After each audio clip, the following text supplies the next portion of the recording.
شاهی و کیفخوشی زاروکن باجاروک باجرگه گوریه.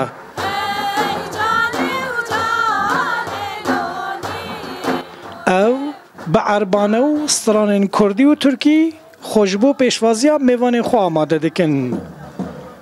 صدماوی شاهی و مراسم جی وکرنا یکم پرتوخانه باجاروک وانه. د مراسم ده وزیر چاند و گشتیاری ترکیه محمد نوری ارسوی، پارزگار جولمرگ علی چلیک، شاردار نافچه شمزین و روباروک و کسایت نافچه و همولاتی بجدار بونه. Türkiye farklı bir kimlik kazanmış durumda. Türkiye edi boya xwedî nasnameyeke nû. Digel vê edi Colemêrg jî gihîştiye nasnameyeke nû. Weke hikûmet hemû hewla me ji bo vê yekê ye ka em çawa bikarbin Colemêrgê bikin bajarekî dewlemend û bajarekî di aliyê aboriyê de pêşketî. Hemû hewla me ji bo vê ye. Önceliğimiz, konsantrasyonumuz tamamen bu yönde. ام باجاروکی خوب پرتوخانه که دوچن جاریکاریا وزیر چاند و هنر ام پرتوخانه خود دوچن او پرتوخانه یکمینه باجار مدا. دو مراسم وکرنا پرتوخانه باجرگه ده زیدتر پیام لسر پروسه چکبردانا پکک تندان. پارلمانترین برین آک پارتی و HDP جولمرگی لکیلک هفت مراسم تماشا دکن. تفیکو پارتین وان جدا نجی لیل سر مجارا چک بردانا پککی نیریناوان یکه. اجاب چاره سریع اف چوزم سورجی ان بجنه هک بیت از سره گلای دی باش بیتن هم بو ملت ما هم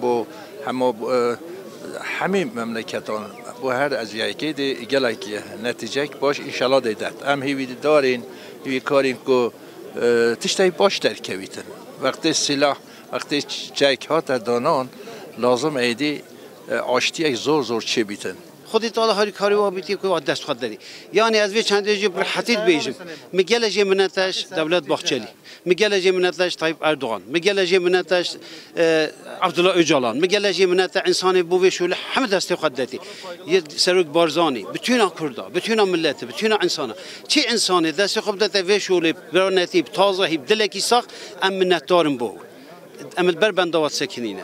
اورمجیه کی وکی از هندرنه kütüphane ki verken kütüphane yani ferheng yani xu peşi qistin yani xonden ew gelece ew millete jî ew devlete jî dip xondin û ferhengê pêşveşîdan mixabin kêmasiyên mezin çêbûn bedelên mezin hat nedan salihan ew millete jiyara xwe 40 sala me nev şerda derbas kir. پرتوخانه باجاروک باجرگه بشک جه کردی بگشتی جه 15,000 پرتوکان پیکتی و ده خدمت بده 2,000 خوندکارین باجرگه و گندین وی. خلکی وی پارزگه وات جولمرگه بهوینه که اگر پروسه چکبردان پکک بسر بکه و اول نافچه شروالوزی نمینه ندیده پروژه خدمتگزاری جی زیده تر ببن. شوکت ترکی رودا باجرگه